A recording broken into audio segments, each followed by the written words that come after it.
We have our baddie of the day. Weird. No, such a very Is her real name Amazing Grace? Is the question that a lot of people ask me. So how are you, Rijo? Have you ever been in love, Amaze? How are you, Why Rijo? you change my topic? Please answer my question. My parents actually had another child and she passed away. She was Amazing Grace, then I was born. Amaze would talk to me about her client work and we'd be fighting. Listen, this is not good. I was like, no, this is not good. And we'd be like, I'm irritated with her. I know she's irritated with me. 10 minutes later, she'll call me and she'll say, so Ricky, how's life? There is a stillness in you when you take yourself away from the subject. There's a lot of silence in the room and I'm scared. But before that, I think the biggest question or the elephant in the room, Amazing Grace.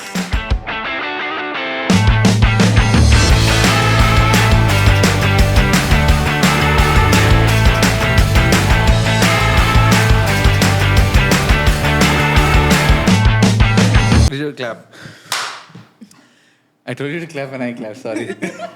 Okay, hey guys, welcome back to Bad People. We have our baddie of the day. It's such a weird, no, it's such a bad word. But the thing is, especially it's bad because we are old now. And when we use baddie, it sounds very like 90s teenager movies. All Gen Z is cringing at us right now. All millennials here. Okay, but please welcome Amazing Grace. Amazing Grace in the house. Drum roll. Drum roll. First question, definitely. Before I get there, just to give you some context, not contact, context. Yeah, she needs that. Some context to this podcast. This podcast is called Bad People. It just talks about how we're innately flawed by nature, but it's God who makes us whole. And we know your life. You know your story. You have an incredible story. At least I know that personally. I feel like a lot of people need to hear that. But before that, I think the biggest question or the elephant in the room, Amazing Grace. How Like, did which elephant are you addressing? She's like, oh, that's an elephant I can handle. How do you, how was it having that name growing up? You know, because it's, people ask me twice. Yeah, it's not a noun, no. Is her real name Amazing Grace? Is the question that a lot of people ask me. Yeah. I don't think I ever felt the weight of that name until I went to the US. Because in India, everybody calls me Amaze. So it just passes by. Like, it doesn't gather a lot of attention. But I think once I moved, then it's my conversation starter in any room. Like, what do you say? It depends on the person. I'll either take a sarcastic route or I'll take a full testimony route. It depends on... What's your sarcastic route? So in my brother's house, sweet the sound or something like that, or just like... What? My brother's How Sweet the Sound. That's the second line of song. Oh, shit! My brother is How Sweet the Sound. Oh, now I get it. It's a nice name. It's a nice name. Nice. Wow. Oh, wow. That's a good answer. But what's your testimony, though? My parents actually had another child and she passed away. She was Amazing Grace, then I was born. But she had a heart condition. And back then when my parents, it was like early years of their ministry and they hardly had anything. They can't, provide more than a meal a day type of life. And she had a heart condition. So they tried taking her to a couple of hospitals, didn't work out. And I think their last option was CMC, Vellore. So before going there, they went to church. And there was an American preacher who preached the sermon Amazing Grace. And so when they went to CMC, you know how all Catholic hospitals have a sculpture of a Bible and it says the Holy Bible or something like that? Instead, it said Amazing Grace. So they named her Amazing Grace, and then God was like, you give this child unto me, and I'll bless you with another. Wow. Wow. So she passed, and then I was born. So you're carrying a legacy. Yeah, I'm Amazing Grace the second. The second. That's me. Wow. I get why you call this a testimony route. It's quite Yeah. The silence in the room. yeah, man. It's intense. It's intense. Wow. So, Amaze. Rijo, you're not asking any questions, huh? No, I'm just processing. For those who don't know, Rijo and Amaze work together because Amaze is also a client of Out Media Tech, which Rijo's the CEO of. Okay, and they have a very interesting relationship. Facts. I like how he distanced himself away from Outmedia Tech. But because they work a lot more. But I remember when I initially started working with Amaze, okay, Amaze would talk to me about her client work, and we'd be like fighting. I'm like, she'll like, listen, this is not good. I was like, no, this is not good, and we'd be like argument, and then she'll come. Then we both will have like a very intense conversation. I'm irritated with her. I know she's irritated with me. We finish the conversation. 10 minutes later, she'll call me and she'll say, so Ricky, how's life? For the first time, I learned to separate my personal life and my professional life from Amaze. Amaze is the one who taught me how to do that. She can completely have a beef with you at work and still be your best friend. And that's amazing, great. I take that as an honor. Why did you? That's Alicia and Nitin. They'll be fighting with each other. But and when they meet, Alicia will be like, Nitin is my best friend. Bestie tag. Yeah, but how did that posture of able to separate your professional life and personal life? Is that because I'm a good friend, I'm a great friend, you want to make sure this friendship works? Or is there something more to This podcast is with me. I don't think I was always like that. Okay. I think I'm pretty emotional in some sense. Mm-hmm. So I don't think I had a very good balance of, different arenas. But I think once I got into business, the people that I work with back in Jersey, I think the tone, because it's sort of a community setting, because we all sort of do life together, we do church together, and we do basically all day, every day. And so working with them, they had a beautiful standard of honoring people, yet being so, here's what I want. And it never disturbed a relationship. Sure. And I think that kind of set the tone for me. And that allowed me to see relationships from a different perspective. Sure. So it's not so much of dividing, but it's more so just looking at it from a different lens. Wow. Nice. But I mean, you said you're an emotional person. Define an emotional person. I don't know. I can be a feeler. Anything can get me up in my feelings. Thankfully, I've learned over the seasons to have it under control. But I think my early years, I probably was a little bit more emotional. More than Yeah. work in ministry, it'll affect you even more, no? Yeah, it does.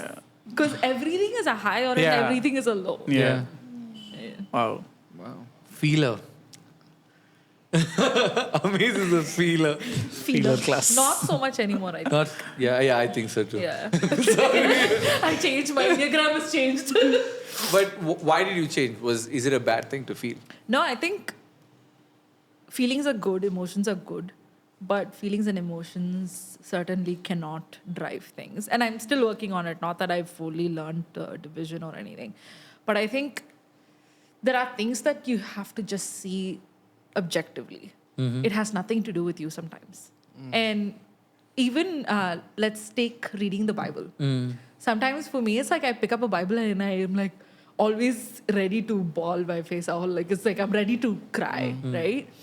But then the more I've been learning God's word or reading a lot of people who've learned the word of God, like A.W. Tozer, I think reading those people's walk and journey with God, you realize, it's like a lot of it is just being in that place of consumption. It's not so much of constantly feeling it out, because God is a constant and he's not a variable that moves you around in and out. Yes, when you experience the love of God, there's emotions and whatnot. But I've learned somewhere, somehow, I know I didn't communicate that well, but somewhere, somehow I've learned there is a stillness in you when you take yourself away from the subject of what you're dealing with.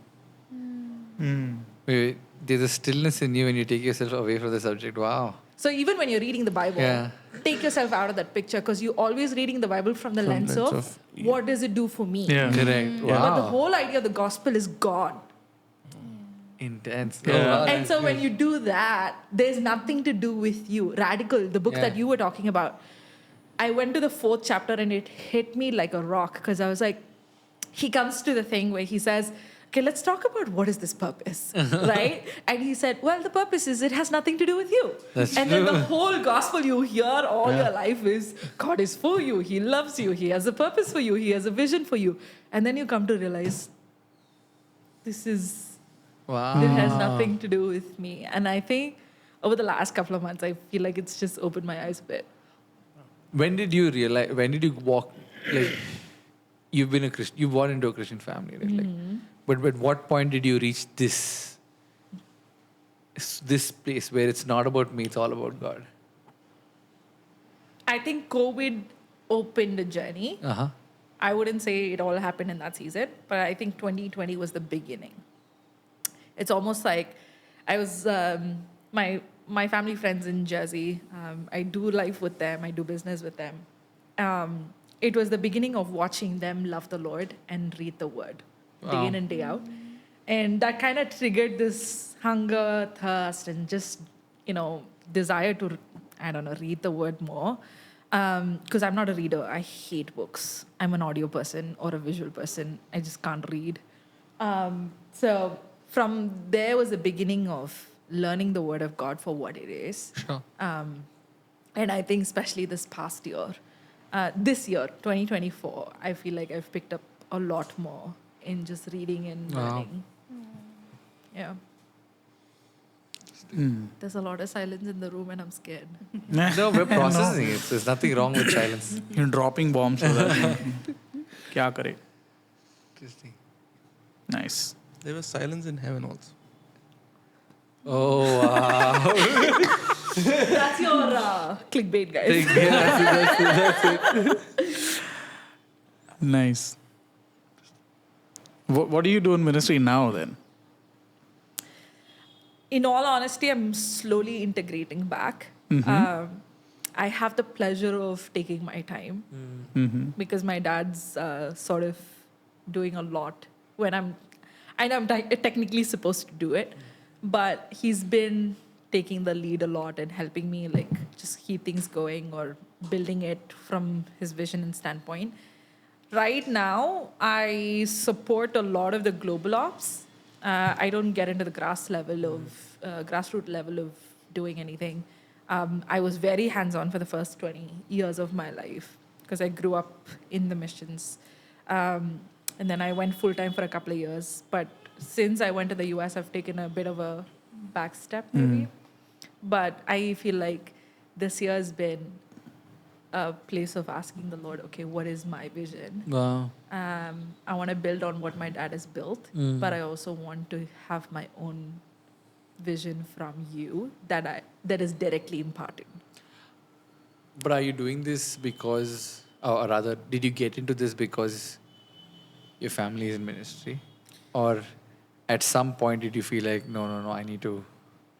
I think initial stages, I grew up in that setting, so that's all I ever knew. Sure. And I probably built this mindset of I'm called to this and I'm called to that. But when I left the country for the first time, actually when I did my undergrad, I would fly back almost every 2 months. So it almost was like I never left. But I think moving to the US was the first time I was building my own identity of sorts. And from there on, there was this thing of do I have a natural pull towards ministry? Sure. Do I have a natural pull towards, what is it that's pulling me towards? 100%. Is it the love for God? Is it the love for people? Or is it the love for just doing things? There are so many reasons why people get into it. Probably, the reasons change over time.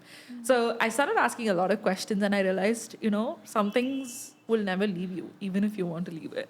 Wow. And I realized worship will always be my foundation. It will constantly be the base that I'm building on. I realized I always have a heart for youth and teens. Because we are a children ministry, I struggle with this concept of, am I called to the kids at all? But I realized my heart is more so around the youth and the teens. Sure. So slowly learning it from different people groups, trying your hands out on different things to see, does my heart still beat for it? And I think that's where I was like, okay, Lord, you have me back. I remember you once telling me that statement, no? Worship is my foundation. And prayer is Justice is my heart. Yeah, justice is your heart. Like, unpack that for me. I think 2017, no, 2019.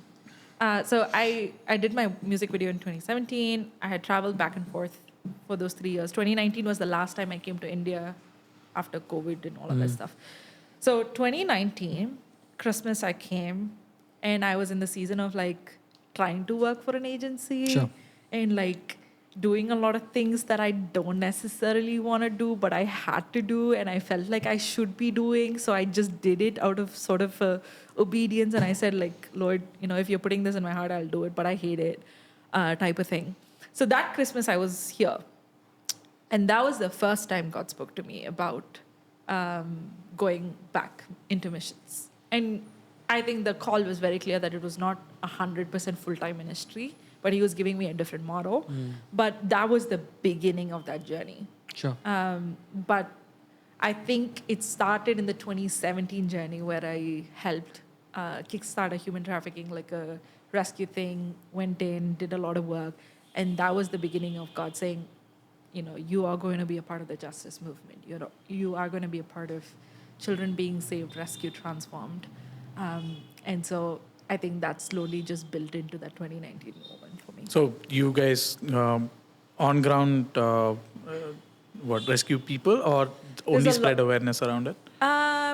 There are on-ground work that we support and we build through partners directly. We have a lot of children from different categories across the world that we work with. Because usually when people talk about justice and ministry put together, there's a lot of gray area to cover, right? Sure. Yeah, because one of the NGOs I kind of partner with or help with, Great Heart.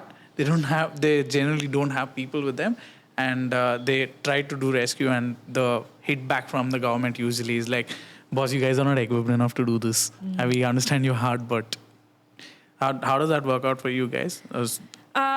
I think it's all about, so if you go in and put your hands to it directly, thinking you are going to make the difference, I think you're absolutely wrong. One thing that you learn from missions in general, not just from trafficking or like not just from a specific group of people, is always finding leaders who are local to that group. Yeah. Because you will never know the DNA and the culture of that group that you're trying to deal with. Sure. So if you're talking about, like, say, First Natives in a country, what do you know about First Natives in the country to go and help them, right? So you're going to constantly look for a local who understands. And I think this goes to the sound of like, what is it going to be like another country international coming in to India and doing the work? You're always going to come at the mercy of a local person running it. Yeah. And having the heart and the DNA True. and learning it from them, then getting to the field. Makes sense. How does that does work for you now? Because we also run a marketing firm and What are you? Are you a businesswoman, a worship leader, or a ministry leader? I know this is going to be a cliche answer. So, Ali, if you're going to start Don't say I'm a child of God. I'm a worshipper first. I'm a child of God. Where's my keyboard? I think I used to, have a lot of tags that I was very proud of for very many seasons, like say worship leader or like a full-time minister or whatever. But I feel like in this season, it's not appealing anymore. None of the tags are appealing to a point where I just love the vision for that moment. So I've had great season with business and low seasons with ministry. And then I've had, it's like... Yeah, the way around, So it's sort of like ups and downs. But yeah, I do both. I'm a part Does of both. titles limit you? Like, for example, let's say, the reason I'm asking, like you said, you have great season in ministry, bad season in business, or great season business, bad season ministry. It's with everybody. It's not just with you. But like the minute we put this title that Amazing Worship Leader, you have this certain set of expectations that's... Treat it like a business card. If you're at a missions conference, you Give a business. tech company conference, then you Too get many hats. Put You one do QR what code over there. do whatever it takes. Yeah, sorry. Put one QR code over there, scan it, whatever you want to select, you select, bro. Link. Yeah. Link tree.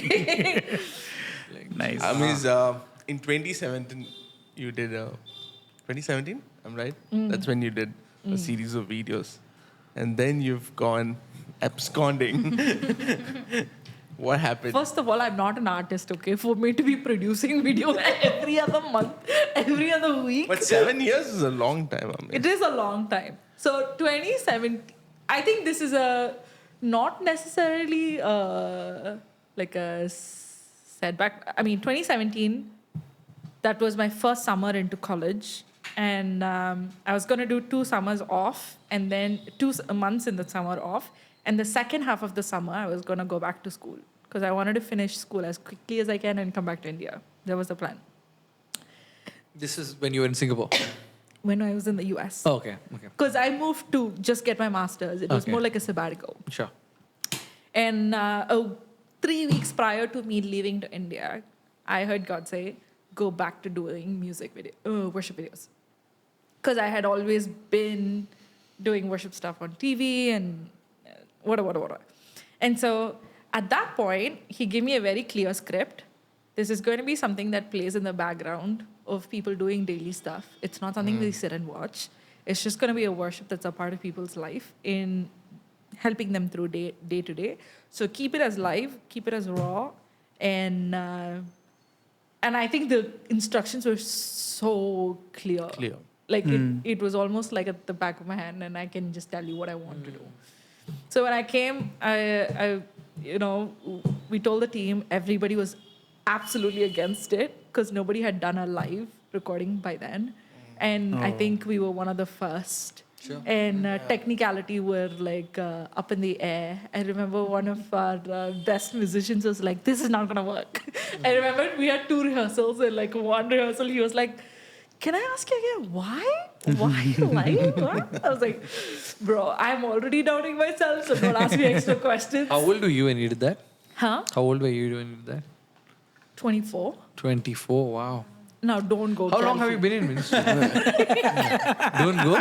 Don't go counting. No, but how long since you, because you said before that you did a lot of music videos, you did television. What age did you get into ministry? As long as you can make a sentence, anybody in my house was in ministry. MK. That's how it worked. I remember like 4-year-old, 5-year-olds, anyone who can speak or have a prayer memorized, we went in front of every house at 5 a.m, did prayer walks, so I think ministry started like, it was lifestyle. It wasn't a calling or like, it wasn't. Did you like it? I loved it. I think I would never trade my upbringing for anything. That one, that's nice. That's rare. Yeah. That's Yeah, rare. one of the first MKs I've made not complaining about the childhood. That's true. No, I had a great childhood. I feel the narrative's not working anymore. Sorry. Is it easy being amazing?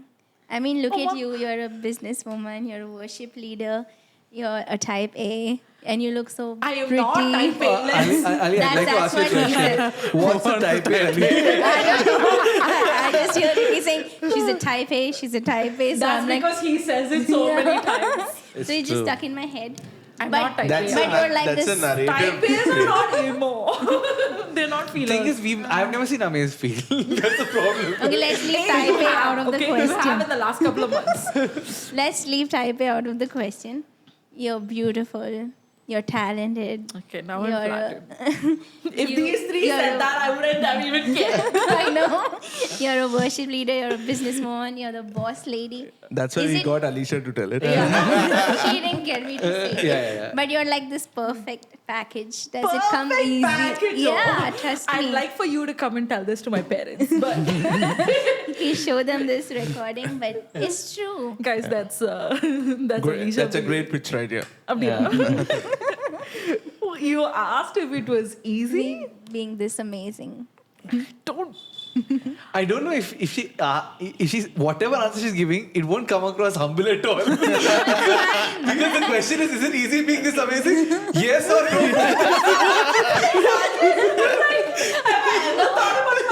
It's like amazing wow factor. Absolutely not. No, but is it easy being I'll give you this because everybody says like I've done so much in life at this age. I don't count any of that to what I can. One is the grace of God. I think that was very clear in how God pursued me from day one. It's almost like even if I tried to leave the track, I would always get pushed back, right?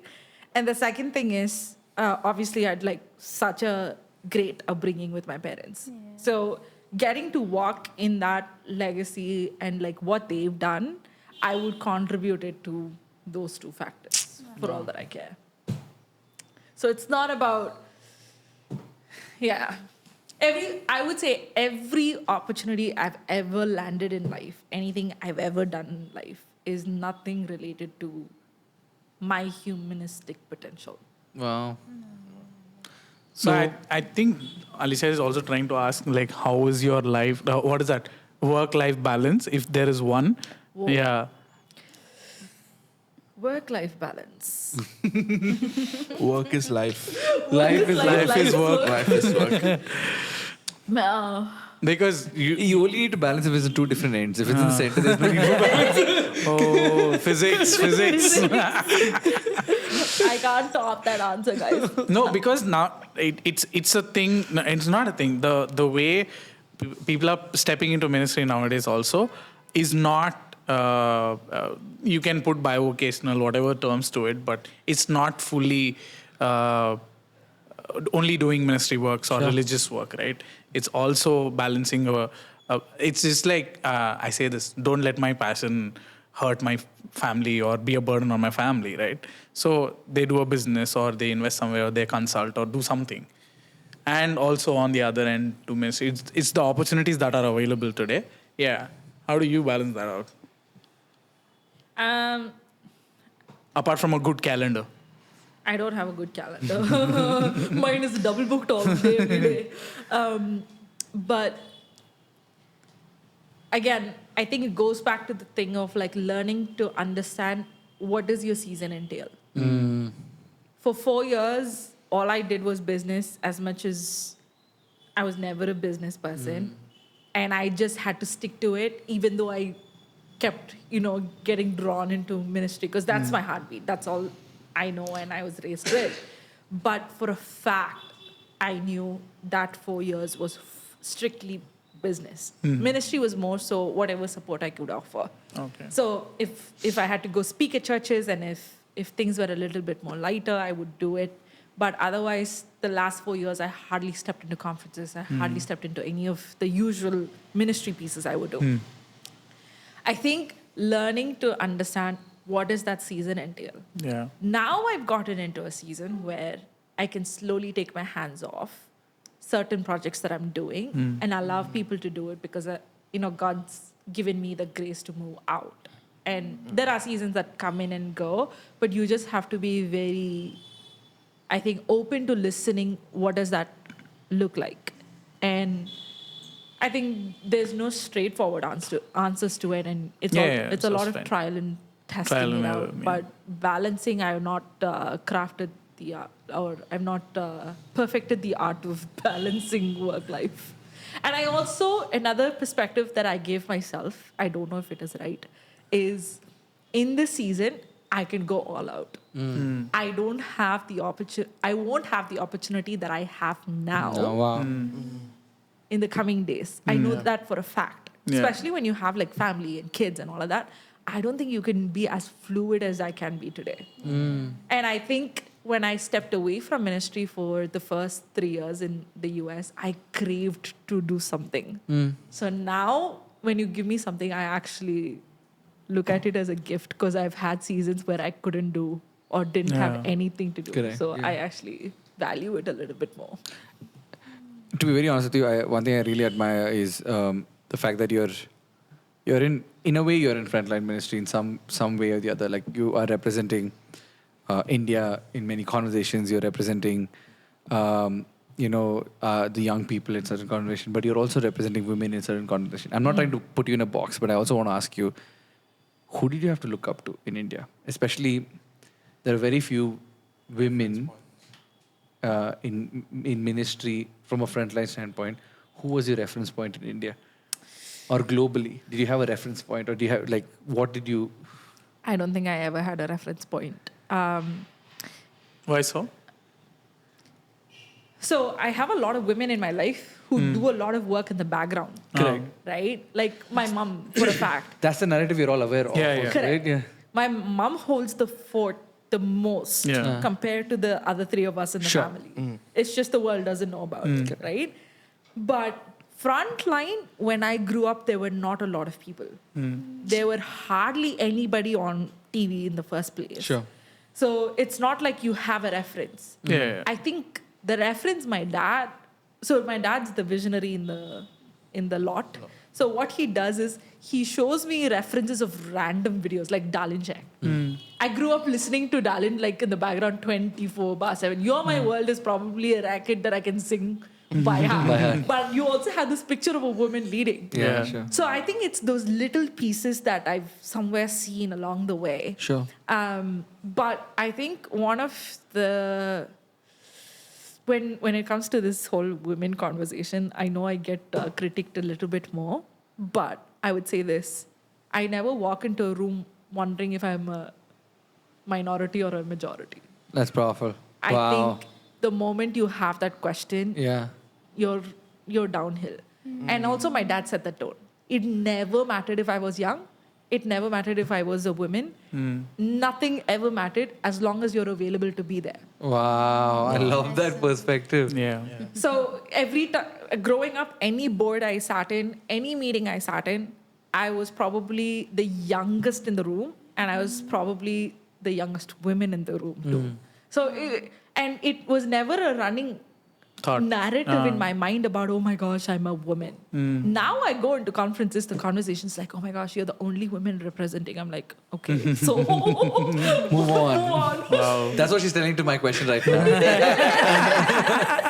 and I honor that. I respect that. I think that's... Well, one thing I'm picking up from what you were saying, right? A lot of angles of your life were very much shows the importance of what a father and a mother play in your life. Yes. And more than father and mother, an active father and mother. Wow. Yes. Yeah. Because many people have parents, they don't have father and mother in their life. Yeah, very active. And we are serving Come a on with fatherless generation. The whole thing that we are doing, you can call it a multimedia generation, you can call it a global generation, you can call any names you want. But if you look at our gen and the generations that are coming after us are fatherless. Yeah. And I think we need fathers and mothers now more than ever. Correct. True. Wow. Wow. So, to staying true to our name, Bad People, we also want to ask you this one question, which I feel like, especially hearing all this, a lot of people will be overwhelmed saying, I could never do what Amaze is doing. Her life is perfect. She's got everything. Like, both her parents were available. She's got everything. Like, that's the narrative that people are aware of. But I'm sure in your entire journey, you would have made some bad choices. If there's one story you can tell, that's probably that literally changed the trajectory of your lifestyle. That probably that decision was not the wisest decision, or it's a bad decision, that's on you. But if there's something that you could talk about, what is that one decision that you did, and how did God redeem you through that space? I'm trying to see how bad we can get. We should have a metric scale here. Like, how bad does it get? Like, at the end of this answer, we'd love for you guys to vote and tell us how bad was it.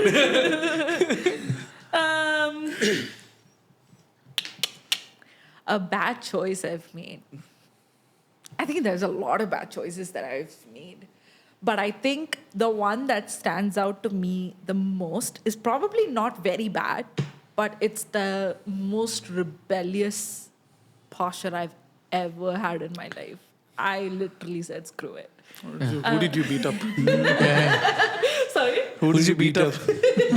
I thought about it. So this was, I went into college, my master's. So I did the 2-year program in 1 year and plus. But somewhere along the line, it got extended into another semester. Until the last semester is fine. And then the last semester, I remember, also, by the way, I didn't have a lot of friends growing up. Because my house was full of girls and like I had every social setting in my house, I would always look back to coming home. And in that way, I never like built up friendships of sorts. Sure. So I think when I was 24, I went out through this massive burnout of sorts. And I went out and I was like, I put my hands up in the air and I said, I don't know if I want to do this anymore. I had this weird phase and randomly somebody came and said, oh, I think you should do school. And, they wrote to my college, which I eventually studied it, and said, this girl should be in your class or like school or so. So it was like a immediate like entry into a college. So it was a very God thing for me. So I went up, I stopped doing anything at home, like ministry stuff. So I did well for a year, resting, chilling, building relationships or whatever. But the end of that one semester, the last semester, I started building so many friendships. Like, it's almost like I knew anybody and everybody in town. I was always out and about. All of them are like within the church and like within my Christian college, guys. So don't overthink this. But I went into a season of utmost rebellion of, I don't want to move from here. So I locked an apartment for a year lease and I did everything in my capacity to stay. And I remember that was the first time I signed my lease in July, and August was the first time I felt like I just went away from the Lord. It was this ugly feeling of I've lived my life for a year and a half without God's presence, and it just came weighing down on me. And I remember the next 3 months was like, I probably went on my knees every other day and said, Lord, get me out of this mess that I've gotten into. Because I had only 3 months left to find a visa sponsorship if I wanted to stay in the country. So the time was ticking. It is not that I wanted to stay, but nothing was lining up for me anymore. It was almost like I got what I wanted, but now that I got what I wanted, I knew it was not a God thing at all. And I was like trying to work for a church, just trying to work for like different things. And I knew absolutely for a fact that I just missed God's heartbeat at that moment. Because until then, I feel like every moment, like God said, go, I would go. It was easy to follow that voice. But now that I have everything that I needed as a person, I was like, I'm fine here. I'm not moving with any opportunity I get. And I think those 3 months were probably the hardest the sense. How did you get out of it? I just prayed. All I did was repent. But what do you think God is telling you? Come back to a journey of obedience. Because that was my story all along. Wow. The whole amazing factor was just the fact that you could follow God's voice. Yeah. It's nothing more. Like God opening doors and he said, okay, go, you go. You go here, you go. Like every opportunity I could point to a God's voice. Sure. But just then I felt like I missed it. And as I was going through that repentance process, God was like, by December, I'll get you an answer. And that brought more freedom. So when my answer came in December, it was easy to just pick up and move, even though I didn't want to. But I mean, it's so interesting. Sometimes we hang out with Christians. We do all Christian things possible, and we think that's obedience. And just because we do everything Christian doesn't mean it's obedience. No? Facts. It is so funny. Sometimes And you can easily get desensitized in a Christian community. Wow. Nice. It's time for altar call. God is new. So, anyways. I have a question for you. So you are single, okay, but you are so Are content. you prophesying? No, I'm saying you are single, but you are so content. It doesn't stop you from doing what you do. How did you get there? Because I talk Before to a that, I have lot a of question. girls. Before that, I have a question. How do you line up all these profiles for all these people? How are you the Seema? The Seema. She's getting there. She's getting Yeah, there. I wanted. Yeah, Reach is right. So there are a lot of girls who talk to me, and then their life is shattered because they've crossed 25 and they're not married yet, and they don't know what to do with themselves, and it gets so hard for them. One girl asked me if she's cursed because she's not married yet. Yeah, and it is hard. I understand their pain, but it doesn't have to be that way. So tell us, how are you so content? How are you still? Some of them told me that ministry won't happen until they get married. That's true. That's what I wanted to. I'm I'm curious like, about. no. Where did you hear So this? according to So Amaze, many- you have not so many done people in India anything believe Amaze. You know, I actually have that word too. No, I received that word. And I do believe What in do you mean that. receive the word? So- What that word? When I went into college in Virginia, I mean, I'm just believing in what God's speaking, and I hope I didn't misinterpret whatever I heard. You could be in the front line for a very long time, and I felt like God, very carefully took me out for a season, and there were different positionings, which I absolutely am here for, and I always. Because I looked at myself as like a frontline personality, never as a back-end person. But I remember God once very clearly saying, your ministry journey, like full-fledged, will start with your husband, not before that. And I would recommend doing so, because you're No, under but the... I think where Alicia is coming from also, it's coming from a place where a lot of people don't do anything. Yeah. Say, And- I can't do anything in my life till I get married. They- But you've done so much. How is that? Like, what is that? Is that right? Yeah. God's grace is never limiting. No, but how are you so content? You got amazing grace. Doesn't mean What is one thing you will tell them to just? to encourage. Yeah, No, just they come from a place of hurt, is what Alicia's trying to say. Also. Should they just not do They're it? not happy with where they're at. They're not content. Are you not where happy God where you're has at? put them. I don't think God speaks to you through anybody or anything else. God is your God first, then everything else. Correct. Before ministry, before all of it, it's you and God first. As long as you can listen to His voice, not let anything corrupt it, and keep following. I think that would be the beginning of your journey. Nice. But if you allow the thoughts of the world, allow the thoughts of your culture that says, this is it, that is it, that is it, this is it, and without which I can't do this, without which I can't do that, unless you follow going against the kingdom principles, then I understand. There are some people, like young men, I would say never minister to young girls alone. Right? Those are principles that you believe in. You want to make sure that you're covered. You want to make sure that you're protected. There are so many principles that you carry from the Bible. So as long as you're not barring those stuff, but listening and obeying to God's word, and you're very hungry. When you're hungry, God won't let you go. And I think that's a fact. We all can sit and complain, but the moment there is an appetite for God's move in your life, I think God will do something or the other. So what's feeding them? That's a question we need probably asking. What's What is feeding feeding those? it? Yeah. Yeah. And also sometimes I think I deal with this, and I deal with a lot of people around me who are single, who are not married yet, and they are in their late 20s, early 30s, and they often have this cry. And I always say, hey, but you're clinging on to this idea of marriage a little too close now. Wow. Because marriage has a purpose, and marriage has a vision from the Lord. And unless that is birthed in God's timing, it is going to be a harder one. Wow. Also, many treat it as the end goal in life, no? Yeah. But life really begins after marriage. I agree with that. Like, I three should know being better. Oh, married. we have Yeah, when I was three married 24, people. when I was almost about to get married, like I thought before I was getting married, my thought process was, oh, my world will come to an end. Like that's it. Everything I could do is because from men are wired differently.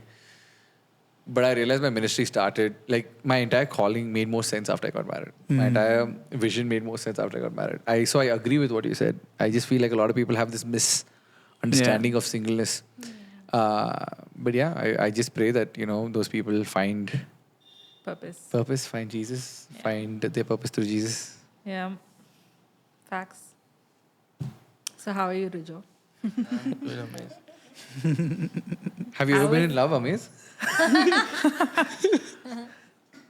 How are you, Rijo? Why you change my topic? Please answer my question. Love is a strong word. Word, no? okay, fine. Yeah. She Yeah. You ever crush. had- She's ever been in. Yeah. Have I liked somebody? Absolutely. I'm not a saint, But I was. guys. What made you think I was talking about romantic love? I just said, have you ever been in love? Yeah, I've been in love with- But no, why did you go there? That's the only place you would go. It's very straightforward. I come to Outcast, they constantly ask if I'm in love with someone, guys. So, I think we should keep that, not cut it. never come to Outcast if you don't want to deal with it. Yeah, it is beautiful. Two are better than one because they get more done. It's biblical, right? So, on that note, Amazing Grace. I think I honestly I can't call you Amazing Grace. It's not happening. Please. But Amaze, I think it's been like definitely I struggle with this question, right? Like you have so much going on, so much you could do in India. Why did you choose to stay in the West? Like I said, I have no plans of wanting to continue to stay. Yeah. So what makes you want to do that? Oh, I think it was a very clear direction for From me God. to stay. Obedience. Uh, Just obeying. yeah. There was a season where God How do came- you know what? Sorry, Amma. Sorry, I'm because a lot of people have this American dream, right? Like, oh, I want to settle out in America, and I don't want people to use obedience as the reason to stay. reason to stay without knowing what obedience really is. Yeah. So what does obedience look like for you? For me, it's every time I get a word, I just follow it through. I try to follow it through. Obviously, I've failed a zillion times, but following it through with the ability to just take your emotion out of that reasoning, I think allows me to. And the moment I step into, I feel like God's grace just carries you through. True. Yeah. But I mean, that's too deep, yeah. I mean, it's like how do you break it down for somebody? Like, Simplify it. That's little too. No. I Okay, mean, so no, I'll give you the story Yeah, of bec- how I landed in America. Yeah, I think that's what we need to know because How I landed in America or how I stayed in America? no, how you landed, why you stayed, because I feel like I Okay, agree with what you said. So, yeah. okay, this story might be very easy for you to follow through. So I was burnt out in 20 something. And I didn't want to take a break from ministry because I didn't think that was an option. So I was in Philippines at a planning meeting for an event that was happening with young people or whatever.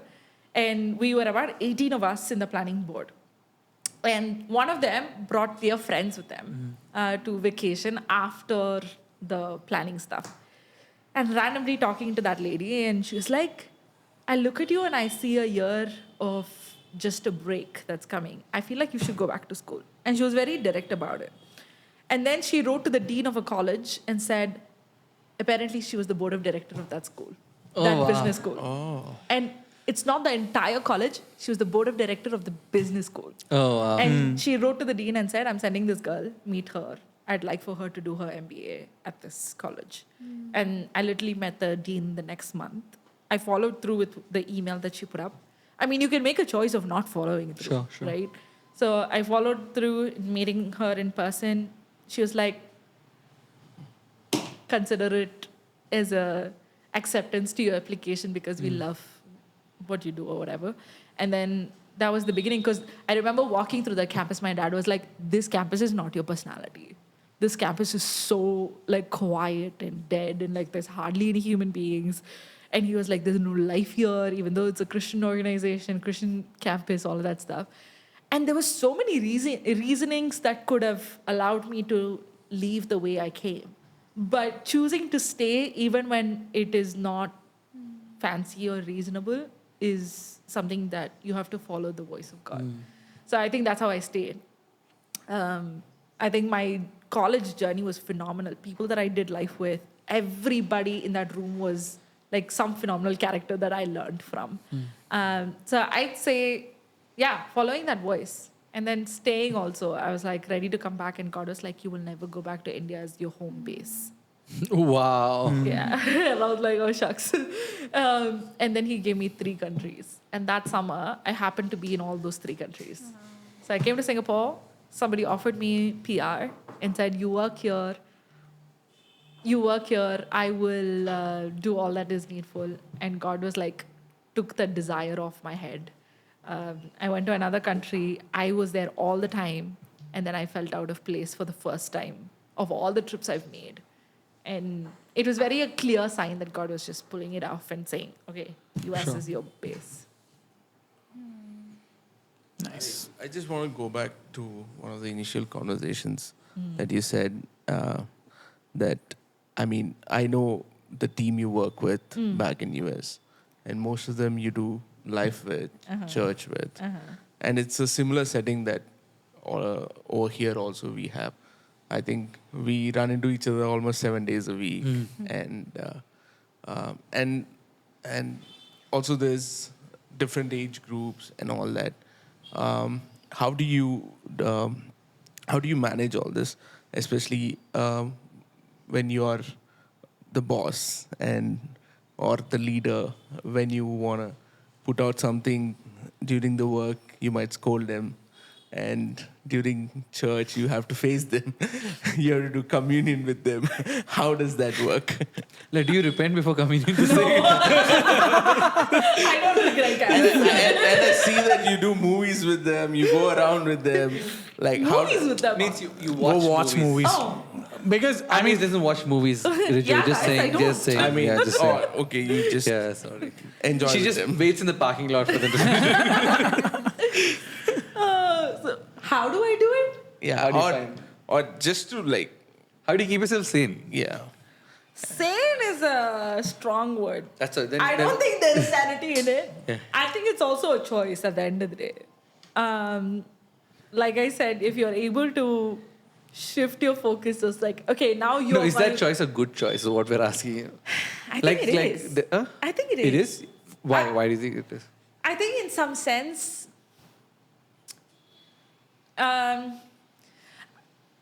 one, the reason why we are able to do it is majority of us have the same vision. So it's easier. So good. I think I know why that person would say that to me and why I would say that to that person. And you hope and pray that everybody has the same maturity. Obviously, in a larger setting like yours, where majority of y'all are together, I think it's harder. But in my setting, we're not a lot of people who do life together 24/7. But even with a little, I would say we have very similar vision to a point where I can see it for what it is. Wow. I used to take a lot of offense in my first 2 years of business because I was never able to differentiate, the work stuff and I tend to carry it through my days. But I think over time, it just developed to a habit of watching other people do it really well, of compartmentalizing, learning. And also, we also have conversations. If something really, really bothered me to a point where it offended me, I think I would say something and ask, hey, why did you put it the way you did? Yeah. So, Nice. Yeah. Also, this is different topic I want to touch. We've heard all about you, and your dad has been a phenomenal visionary. Your family, I'm sure all around you, you've seen people doing great things. Was there no pressure at all? Or was there, how did you manage it? in general, Or did you had to match that? Did you ever feel like I have to listen, live in up to Indian it? family, it's like no pressure, but always pressure.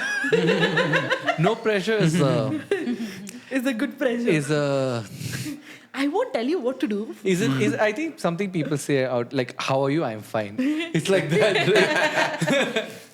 Right? I think pressure is not the word I would use. I would say the weight of the responsibility is felt a lot more now. I think so far I've had the liberty of just, doing whatever is needed then, and like Is that weight making you weak or strong?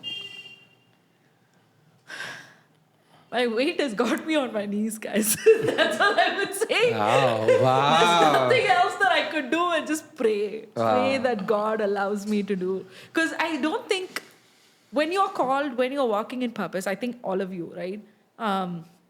With what you guys are doing with Outcast and any of the ministries with this kind of lift, I would say we are all at the mercy of God to fulfill what He's called us to. Yeah.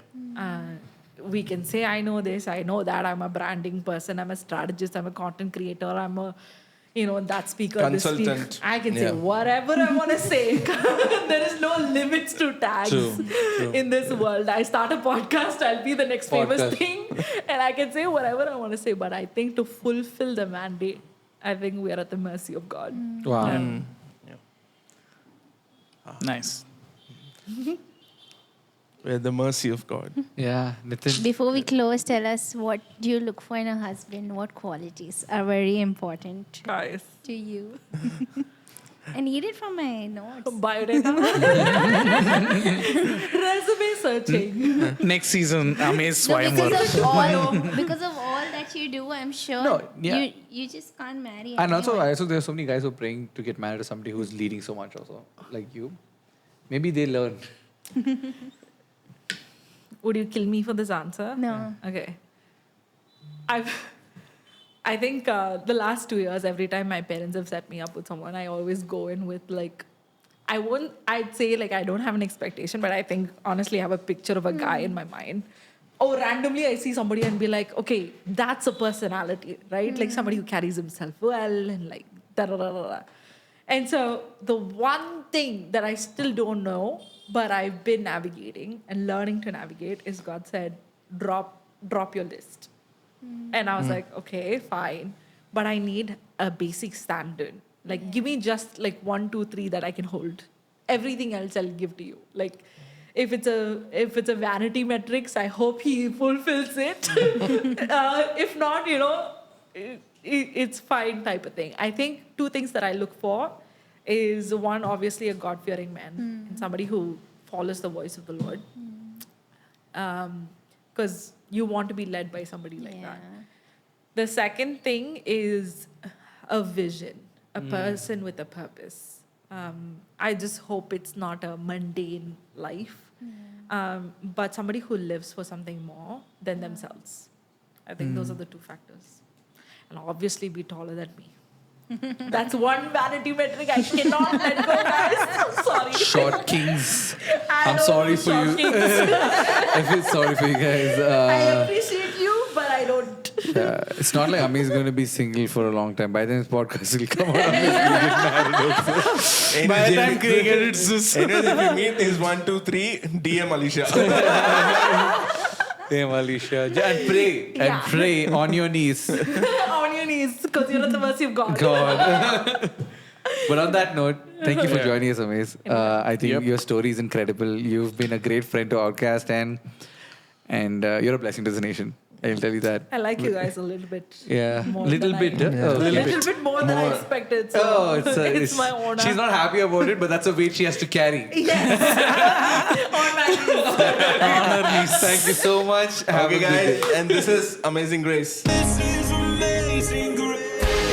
Amazing Grace Cruz. This is unfailing.